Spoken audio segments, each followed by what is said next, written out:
This is like Love, Death, and Robots meets Predators. In other words, it's pretty freaking dope. Welcome to Bite Size Bunny, my name's Tony, and today we're going to be talking about Predator Killer of Killers. Predator Killer of Killers is the first animated film in the Predator franchise, and it actually serves as an anthology. The film follows three different stories. One of them is about a Viking warrior, another is about a ninja in feudal Japan, with the third story being about a pilot in World War II. And each of these stories feature unique encounters with different predators that have popped up throughout history. I absolutely love the animation and art style in this movie. It is so freaking gorgeous, and it works so well with the different stories that are being told here. It especially gets its time to shine with both the Viking and ninja storylines in this movie. It is truly stunning. I also love how each story has its own unique rendition of the Predator theme song, which I think is something that could have come off really fan servicey and failed miserably. I think that's one of those elements where if they dropped the ball with it, it absolutely would have pulled me out of the experience,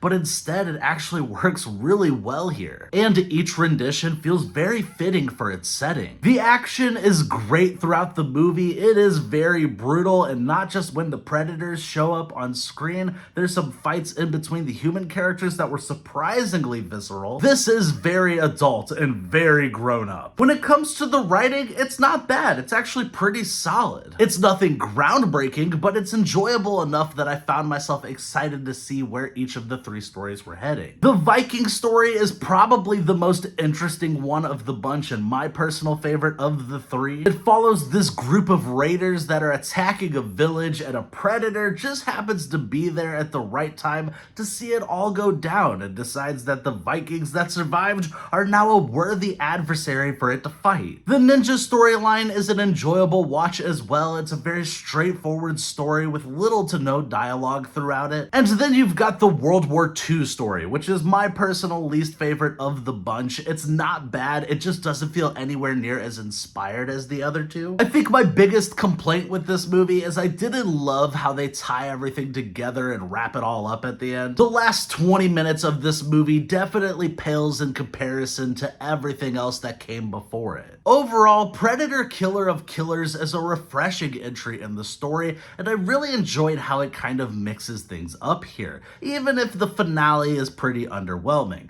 I'm going to be giving Predator Killer of Killers a 7.5 out of 10. Thank you guys for watching. I hope you enjoyed this review. Like, subscribe, and all that YouTube stuff. And what's your favorite Predator movie? I'd love to know.